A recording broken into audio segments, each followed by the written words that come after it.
Hello students, कैसे हैं आप सब लोग। आई होप के सब ठीक होंगे, खैर खैरियत से होंगे। तो आज की हमारी वीडियो का जो टॉपिक है वो है साइकोलॉजी की अर्ली हिस्ट्री।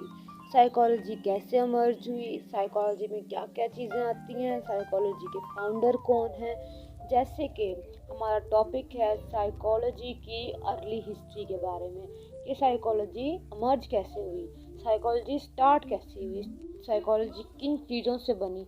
हर चीज़ जो भी हम लोग बनाते हैं उसका कोई ना कोई प्रोडक्ट्स, कोई ना कोई इंग्रेडिएंट्स होते हैं। जैसे हम अगर फॉर एग्जांपल कोई डिश ही बनाते हैं, उसका भी कोई ना कोई इंग्रेडिएंट होते हैं, उसमें भी कुछ ना कुछ चीज़ें इमर्ज, जो चीज़ें मिलके कुछ ना कुछ नई चीज़ बनाती हैं। इसी तरह साइकोलॉजी कैसे बनी, साइकोलॉजी का स्टार्टिंग पॉइंट क्या है।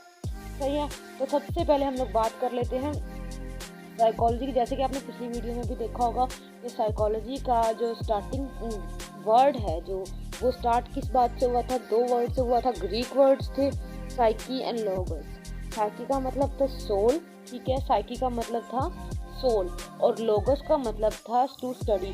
अब आप कोई भी चीज़ देख लें, कोई भी बुक देख लें, मोस्टली जिनमें स्टडी होती है उनके एंड पे लोगस लाजमी होता है।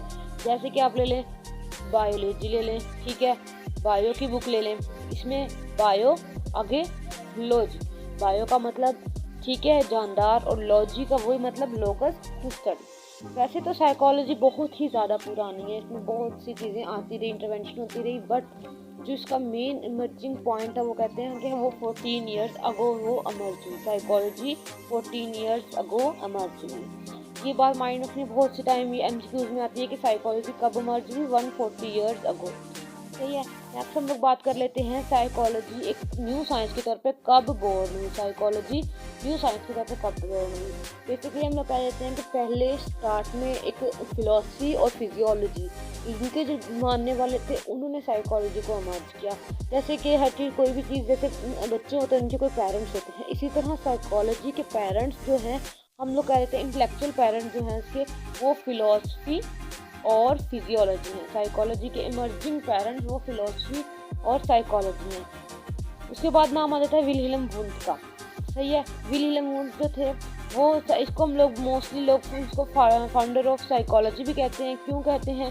क्योंकि विल्हेल्म वुंट ने सबसे पहले एक फॉर्मल रिसर्च लेबॉर्ट्री बनाई थी।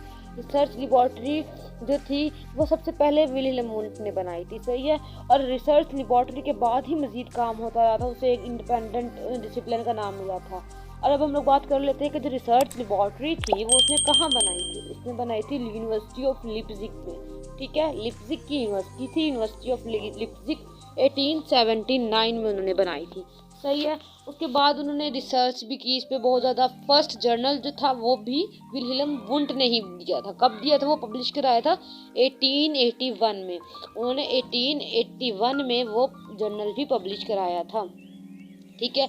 इसलिए क्योंकि उन्होंने इतनी काम किए, फर्स्ट लेबॉर्ट्री बनाई, फर्स्ट जर्नल बनाया, इसलिए विल्हेल्म वुंट को फादर ऑफ साइकोलॉजी भी कहा जाता है, फाउंडर ऑफ साइकोलॉजी के, जिन्होंने साइकोलॉजी को फाउंड किया, जिन्होंने साइकोलॉजी की बुनियाद रखी। तो इसको हम लोग क्या कहते हैं? फाउंडर ऑफ साइकोलॉजी भी कहते हैं।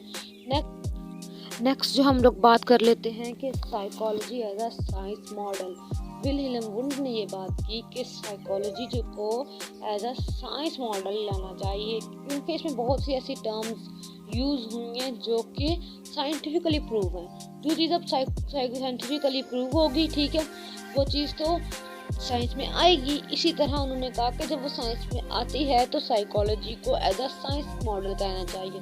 साइकोलॉजी भी एक साइंस है। पहले मतलब आर्ट्स के सब्जेक्ट्स में साइकोलॉजी को नहीं डालना चाहिए। साइकोलॉजी जो है वो एक साइंस सब्जेक्ट है। जिस तरह फिजिक्स, केमिस्ट्री, बायोलॉजी, ये सारी चीज़ें आती हैं, इसी तरह साइकोलॉजी भी आती है। इसकी मेन चीज़ आ जाती है कॉन्शियसनेस। कॉन्शियसनेस क्या होती है? जो हमारे माइंड में अब चल रहा है, जो हमारे माइंड में अब है, जो हमारे माइंड में अब है, वो हमारी आती है कॉन्शियसनेस, ठीक है। अब हम इसकी डेफिनेशन देख लेते हैं। कॉन्शियसनेस क्या होती है? कॉन्शियसनेस होती है अवेयरनेस ऑफ इमीडिएट एक्सपीरियंस।